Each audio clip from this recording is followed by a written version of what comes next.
ज़्यादा like power वगैरह feel होगी, ज़्यादा आप उसको रेव कर सकते हो। पर अगर आप दिल्ली एनसीआर में रहते हो तो आप डीजल बिल्कुल ही ना लें, क्योंकि आने तो किस बेसिस पर डिसाइड करें कि एक्सयूवी लेनी है या स्कॉर्पियो लेनी है? अगर आप इसी बजट में 20 लाख में, जैसे कि स्कॉर्पियो एन जेड सेलेक्ट खड़ी है यहाँ पे, रियल व्हील ड्राइव मिल रही है, तो यार मैं होता पर्सनली तो मैं यही जाता। मेरे लिए 4x4 वगैरह इतना मायने नहीं रखती। जैसे कि मैंने शुरू में सर को बोला कि ड्राइवर है वो जो मायने रखता।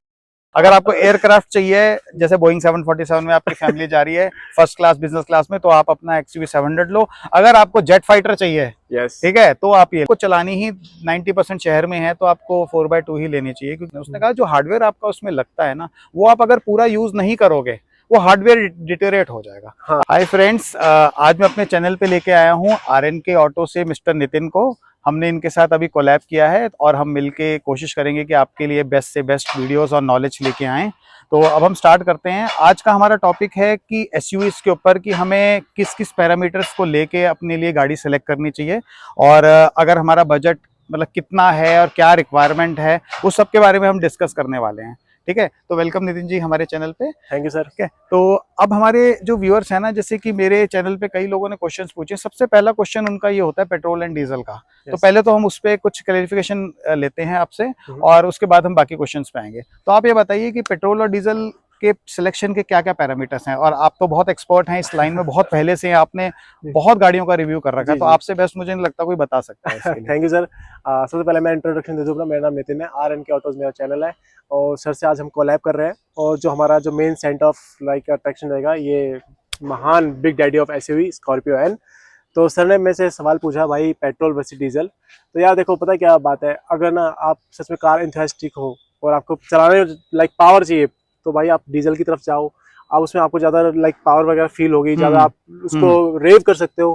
पर अगर आप दिल्ली एनसीआर में रहते हो तो आप डीजल बिल्कुल ही ना लें, क्योंकि आने वाला टाइम में मेरे ख्याल से 2027 के बाद, जैसे कि चल रही है एनजीटी की मीटिंग्स वगैरह चल रही है, तो ये लोग ना बिल्कुल खत्म करने वाले हैं डीजल का। लाइक आप कभी भी बंद कर देंगे, कभी बंद कर देंगे। और यही है सबका कंसर्न है कि इतना बड़ा इन्वेस्टमेंट, आप 20 लाख का इन्वेस्टमेंट करते हो और आप 10 साल के बाद आपको गाड़ी हटानी फिर पड़ आपको जाए। वही करना पड़ेगा, पंजाब में जाके बेचो आधे रेट पे, या फिर भाई यूपी में जाके नहीं, बेचो। मैंने खुद बेच रखी है अपनी गाड़ियां, इसलिए मुझे पता है पेन तो है ही है, तो इसीलिए मैं डीजल का तो एक एग्जैक्ट आप एक अमाउंट बताओ आपकी कितने किलोमीटर की रनिंग के हिसाब से कौन सा डिसाइड करें। जैसे कई लोग नहीं डिसाइड कर पा रहे, तो क्या पैरामीटर्स होने चाहिए किलोमीटर्स के हिसाब से, मंथली ड्राइव या डेली या जैसे भी? अगर हम एग्रीगेट सारी कंपनीज करें जितनी अभी इंडिया में है कार कंपनीज, तो ना जो एक फर्क रहता है डीजल और पेट्रोल इंजन में, लगभग वो वेरी करता है 1.25 लाख से 2.5-3 लाख रुपए तक में। तो अगर आपकी रनिंग है लेट से दिन की 70 से 100 किलोमीटर, ठीक है, तब आप एक डीजल इंजन की तरफ जाएं, तब जाके आप वो 2.5-3 लाख रुपए दे रहे हैं आप रिकवर कर पाओगे।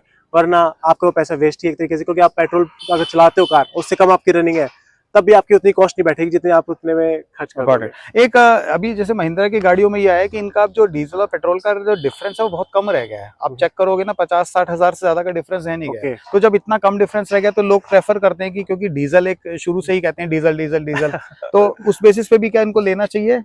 और मेंटेनेंस वगैरह के हिसाब से आप पेट्रोल और डीजल कौन सी मेंटेनेंस ज्यादा मांगती है? देखो, पेट्रोल तो ये है कि ना मेंटेनेंस की नो डाउट कम ही रहती है एज कम्पेयर टू डीजल, क्योंकि भाई उसके चाहे आप एयर फिल्टर, ऑयल फिल्टर ले लो, और जैसे कि इसमें इंजेक्टर्स होते हैं, तो जब इंजेक्टर्स की क्लीनिंग पे आती है तो ये पूरा इसका जो हेड है वो खुलता है, फिर वो लाइक कंप्यूटराइज उसको पहले स्कैन करते हैं, फिर उसको क्लीनिंग करते हैं। तो जो इंजेक्टर्स क्लीनिंग में बहुत ज्यादा पैसा लग जाता है कई बार। बिल्कुल। और अगर कई बार के वारंटी लैप्स हो गया, फिर आपने कोई एसेसरीज लगा ली, उसकी वजह से अगर आपके वो चले गए इंजेक्टर, तो भाई ये 25-26 हजार का एक पड़ता है। जैसे कि इसमें 4 सिलेंडर इंजन 4 इसमें है। और बात करें पेट्रोल इंजन की, तो यार वो तो ये है कि बस आप अपना air filter, oil filter change कराओ, उसको भगाओ, स्पार्क प्लग वाला सीन रहता है उसमें, तो बड़ी स्मूथनेस में भी फर्क रहता है ड्राइविंग में। बिल्कुल। आपको पेट्रोल इंजन थोड़ा रिफाइंड, थोड़ा साइलेंट ज्यादा फील होगा। बिल्कुल इसका तो इंजन ऑन रहता है, मुझे डाउट हो जाता है कि ऑन है कि नहीं है। तो वो डीजल में तो पता चलता होगा, राइट? डीजल, और जैसे कि इसकी जो नॉइज कैंसिलेशन दे रखी है, अंदर जो पैडिंग वगैरह कर रखी है इसके अंदर, जैसे मैंने अभी हुड खोला था इसका, काफी अच्छा है। अभी हम अंदर बैठे थे तो सर ने लगभग 70 किलोमीटर स्पीड चलाया था, तो पता भी नहीं चल रहा था, और हमारा म्यूजिक भी नहीं चल रहा था, मेरे ख्याल से म्यूजिक भी नहीं चल रहा था, तो आपको डाउट रहेगा। तो अगर आपको चाहिए भाई एक्सपीरियंस कि हाँ भाई पावर चाहिए, और डीजल का साउंड कई लोगों को सर पसंद होता है, जनरेटर का साउंड, कि भाई जब तक साउंड ना है ना, क्योंकि ना जैसे मैं अपने चैनल पे डालता हूँ इलेक्ट्रिक कार्स, बाइक्स वगैरह, तो बहुत कंप्लेन आते हैं, भाई ये क्या तुमने क्या डाल दिया, क्या है ये चीज, ना चलाने में मजा आ रहा होगा, ना साउंड आ रहा होगा। लोगों को मजा आता है साउंड का ही। तो अगर आपको साउंड से प्यार है और आपको फर्क नहीं पड़ता कि मेंटेनेंस की कॉस्ट हाई जा रही है, तो आप डीजल, नो डाउट आप डीजल की तरफ जाएं, पर आप पंजाब यूपी वगैरह की साइड से हो, दिल्ली बिल्कुल, वाले तो बिल्कुल, भाई भूल जाओ, क्योंकि जो 10 साल भी अभी सर दे रखे हैं ना, ये भी खत्म हो जाएंगे जल्दी, क्योंकि दिल्ली एनसीआर में देख रहे हो दम घुटने वाला और जब आपकी पोल्यूशन। कार आपके आंखों के सामने से जाती है बहुत कम रेट पे ना, तो बहुत दुख होता है। ठीक है। और एक एक फैक्टर बहुत इंपॉर्टेंट है कि जैसे हिल्स पे जाते हैं या ये जैसे मसूरी शिमला जहाँ जहाँ बहुत बर्फ गिरती है, लो टेम्परेचर होता है, तो वहाँ के हिसाब से पेट्रोल डीजल में क्या रिकमेंडेशन है आपकी? यार देखो पता है क्या, मैंने तो ना भाई लॉर्ड अल्टो सुना होगा आपने। बिल्कुल सुना है। वो पहाड़ों में सबसे ऊपर ना, स्पीति वैली तक है ना, केदारनाथ तक, मतलब आपको कोई मिले ना मिले, शायद आपको स्कॉर्पियो नहीं मिलेगी पर आपको लॉर्ड अल्टो हर जगह मिलेगी। वो तो यार पता है क्या, ये फर्क नहीं पड़ता, मेरा ही मानना है कि आप डीजल है पेट्रोल है क्या है, फर्क पड़ता है ड्राइवर कौन है सर। अच्छा, ये मैंने यूट्यूबर्स को और देखा है आज काफी। जैसे कि हाँ, जैसे कि ये रियल व्हील ड्राइव है, तो एक ना वीडियो वायरल हुई थी अल्टो की, उस बंदे ने रिवर्स कार की, देखा मैंने, और देखा वो रिवर्स कार करके उसने उसको रियर व्हील ड्राइव बनाता है। उसका भी देखो टेक्निकल, अगर आपको फिजिक्स अच्छे से आती है ना, आपको ये पता होगा कि रियर व्हील ड्राइव से ना पूरी गाड़ी का जो आपको ट्रैक्शन बेस्ट मिलता है ना, वो मिल सकता है। तो वो उसने, मैंने देखा है वीडियो। एक चीज है, जैसे मैंने कई यूट्यूबर्स को देखा है कि वो जाते हैं, सुबह से उठते हैं, -10 डिग्री है, बहुत स्ट्रगल करते हैं गाड़ी स्टार्ट करने में। तो क्या पेट्रोल में भी उतना ही स्ट्रगल होगा, या पेट्रोल सीधा चाबी घुमाई और स्टार्ट हो गई? देखो अब जो BS6 फेज 2 जो आ रहा है ना, इसमें खासकर जो डीजल इंजन आ रहे हैं उसमें ना ब्लू करके एक एड ब्लू कर दिया है, और डीजल लाइक रहता ही है। जो पेट्रोल रहता है तो उसका लाइक फ्रीजिंग पॉइंट है ना, वो बहुत ज्यादा रहता है माइनस में, तो पेट्रोल नहीं फ्रीज होता है जल्दी। पर जो एड ब्लू वगैरह आ रखा है ना, तो अभी मेरा एक दोस्त है बीटेक राइडर करके, उनका हमने ओनरशिप रिव्यू किया था, तो वो भी ना मनाली की तरफ गए थे, लेह लद्दाख की तरफ भी गए थे, तो उनका एड ब्लू वगैरह जम गया था। तो उनकी गाड़ी स्टार्ट नहीं हो रही थी, और डीजल भी ऑलमोस्ट उससे क्या कहते हैं जमने के प्रकार पे आ गया था। मतलब आपको तो उन्होंने डीजल का रहता है, तो लोग आग जलाते हैं, हाथ सेकते हैं, तो उन्होंने मतलब वो डीजल टंकी के नीचे उन्होंने आग जलाई थी, ताकि भाई वो डीजल थोड़ा नॉर्मल आ जाए, और जो एड ब्लू जो है इसके अंदर वो भी नॉर्मल जाए, तब जाके हो।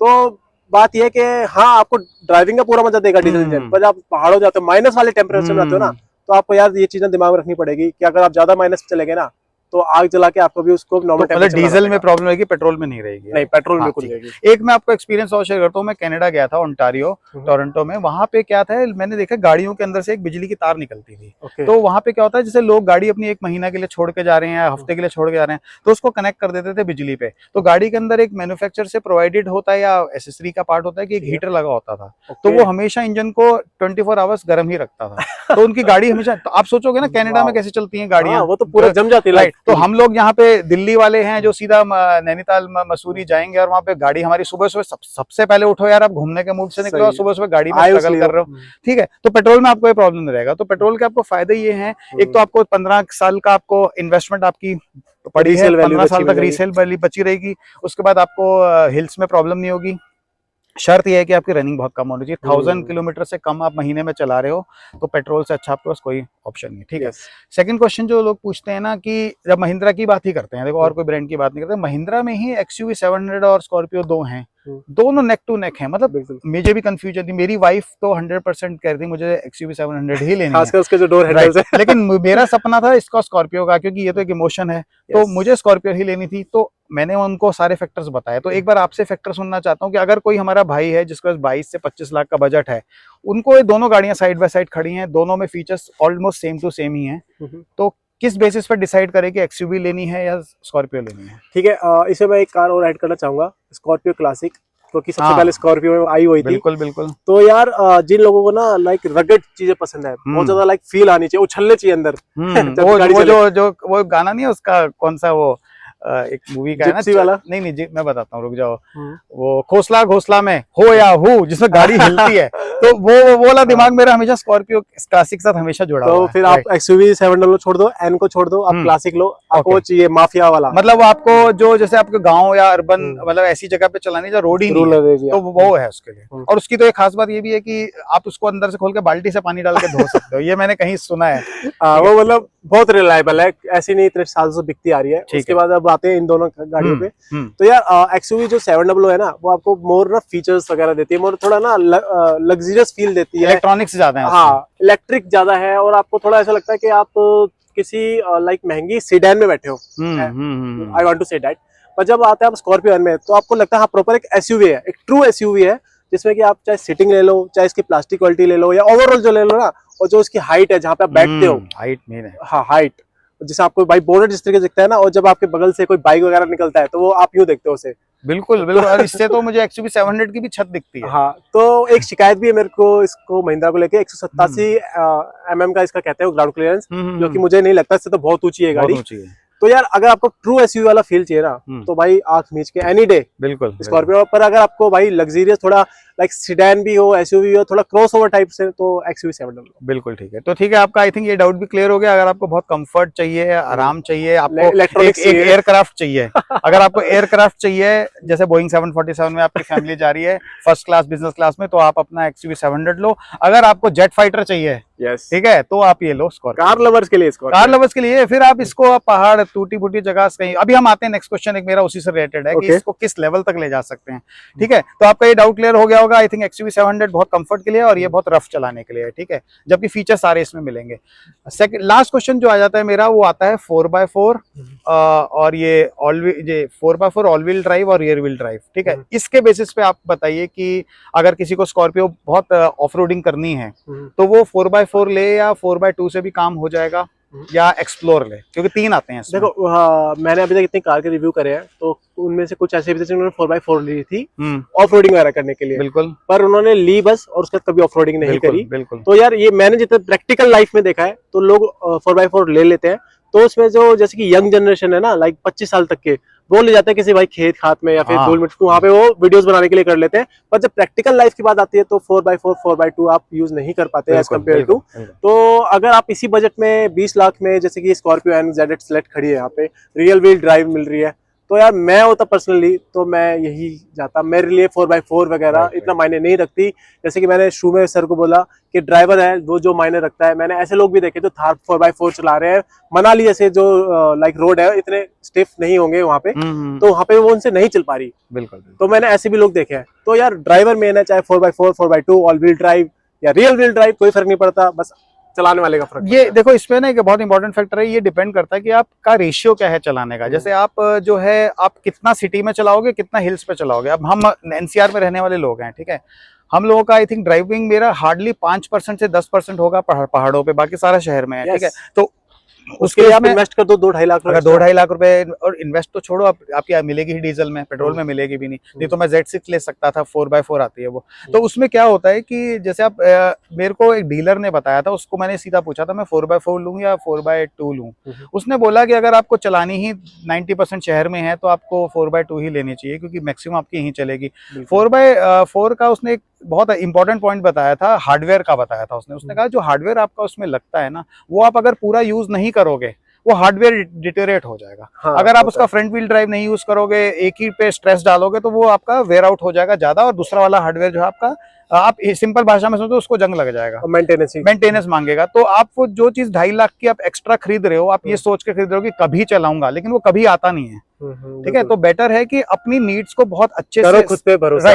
राइट। तो पेट्रोल लेनी है, कंफर्ट देखना है, रफनेस देखनी है, 4x4 देखनी है, एक्सट्रीम ऑफ रोडिंग देखनी है, तो ये आपको बहुत सारे फैक्टर्स हैं, आपको खुद सोचने पड़ेंगे, ठीक है। और आप ये बताइए, अगर जैसे मैंने कई वीडियोस देखे यूट्यूब में 4x4 स्कॉर्पियो के भी, वो इतना मजा नहीं आता। देखो वो गाड़ी ना एक्सट्रीम ऑफ रोडिंग के लिए नहीं है, वो गाड़ी सिर्फ ये है कि कभी रेयर ऐसी कंडीशन आ गई कि आप फंस गए कहीं पे, तो आपको निकाल देगी, लेकिन थोड़े स्किल्स आपको आने चाहिए। हाँ। तो रफ एंड टफ अगर आप किसी को चाहिए कि मुझे एक्सट्रीम ऑफ रोडिंग ही करनी है, तो उसके पास क्या ऑप्शन है? यार अगर मैं होता तो एक्सट्रीम मेरे को जाना है तो मैं थार की तरफ ही जाता। वही है बस, राइट। तो मैं एनी डे थार की ही तरफ जाता, और उसमें भी अब जैसे कि 5 डोर आ रही है तो मैं 5 डोर की तरफ नहीं जाता, टू बी ऑनेस्ट। अगर मेरे को लाइक क्या कहते हैं, टशन ही चाहिए, मेरे को ऑफ रोडिंग ही करनी है, और जैसे आपने बताया कि कभी यूज होता है, पर आपको यूज ही वो करनी है, तो एनी डे थार और वो भी 2 डोर वाली।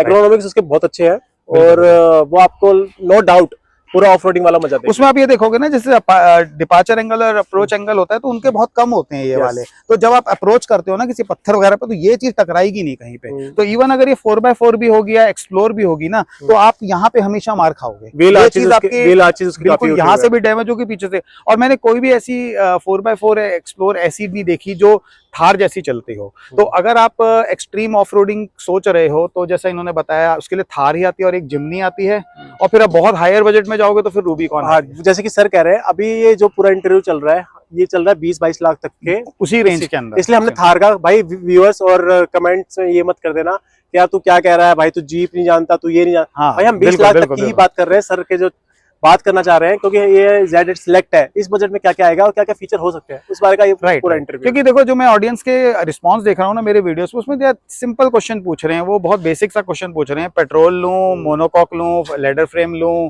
और XUV 700 लूं, ऑफ रोडर लूं। अब कई लोग बोलते हैं कि मैं जैसे बोलता हूँ 4x2 है ये, तो मैं ये भी बोल देता हूँ कि 4x2 है, आपको माइल्ड सी ऑफ रोडिंग दे देती है। एक्सट्रीम ऑफ रोडिंग तो ये आपकी जो एक्सप्लोर है वो भी आपको थोड़ी लिमिट तक देगी, उसमें सिर्फ डिपार्चर एंगल और अप्रोच एंगल में प्रॉब्लम आती है, लेकिन बहुत है। अगर आपको रफ चाहिए तो उसके लिए थार बनिए, लेकिन थार की दूसरी प्रॉब्लम्स ये हैं कि थार आपकी सेकेंडरी कार रहेगी हमेशा, प्राइमरी कार नहीं रहेगी। ये मेरी कार है, मैं अपनी फैमिली के 7 लोग इसमें बिठा के आराम से घूम सकता हूँ, 90% में उनको घुमा सकता हूँ, 10% में माइल्ड ऑफ रोडिंग कर सकता हूँ। लेकिन थार अगर आपने ली इसी बजट में 20 लाख में, फिर आप फैमिली को भूल जाओ, आपकी वो प्राइवेट कार रहेगी, आपको पूरे सुख दे देगी वो। बिल्कुल ठीक है। तो आई थिंक हमने आपके सारे डाउट्स इसमें क्लियर कर दिए, मेन, और वो भी एक ऐसे एक्सपर्ट से जो इसी फील्ड में बहुत टाइम से जुड़े हुए हैं। तो मुझे तो नॉलेज देखो सारी थ्योरी की है, प्रैक्टिकल नॉलेज जब मैं धीरे धीरे गेन करूंगा, जब मेरे पास एक्चुअल कार्स आएंगे, मैं हो सकता है फ्यूचर में और भी कार्स खरीदूं, तो मैं आपको ऑफ रोडिंग वगैरह ये सब चीजें दिखाऊंगा। लेकिन एक एक्सपर्ट से ओपिनियन लेना एक बड़ी बात होती है, जिससे क्या है कि आपको भी पता चलेगा कि आपको एग्जैक्टली लेना क्या है। ठीक है, बाकी सर के पास जो रीच आ रही है, जो इतने अच्छे उनके व्यूअर्स जुड़ रहे हैं, जो इतने सारे कमेंट्स कर रहे हैं, इतना ज्यादा प्यार आप बरसा रहे हो यार, ये काफी कमेंडल है, बहुत अच्छी चीज है। और मेरे को देख के अच्छा लगा कि भाई ऐसे चैनल्स ग्रो कर रहे हैं जिनका सच में नॉलेज है, क्योंकि ना चैनल कुछ ऐसे भी है जिनका कुछ है नहीं और वो डाले जा रहे हैं बस कूड़ा। राइट। और हमारा देखो ये है कि हम बिल्कुल ऑनेस्ट रिव्यू दे रहे हैं, हम अपना ओनरशिप रिव्यू दे रहे हैं, और हमारा कुछ भी पेड नहीं है इसमें। ठीक है, तो अगर खुद का ये बिल्कुल अगर एक हमें अच्छी चीज लगी कि हम इसकी तारीफ करेंगे, जहां हमें लगा कि ये चीज ठीक नहीं है, कुछ प्रॉब्लम है, तो हम आपसे वो भी शेयर करेंगे। ठीक है, तो ठीक है, आपको मिलते हैं नेक्स्ट वीडियो में, तब तक आप अपना ख्याल रखिए, take care and safe driving, bye bye. Sir को भी करना है सब्सक्राइब, और बाकी ना इस कार का जो लॉन्ग टर्म ओनरशिप कह लो या फिर ट्रू ओनरशिप सर का ही, वो हमारे चैनल पे आ रखा है, RNK ऑटोज, यूट्यूब पे सबसे ऊपर आपको दिख जाएगा, तो वहां पे जाओ, डिटेल में इसका जो ओनरशिप रिव्यू सर का ही वो उसमें आ जाएगा, और बाकी जो कंफ्यूजन है उसको सर ने सॉल्व कर दिया है। तो बस इस वीडियो को करना लाइक, सर के चैनल को करना सब्सक्राइब। थैंक यू सर हमें बुलाने के लिए, एंड बाय बाय।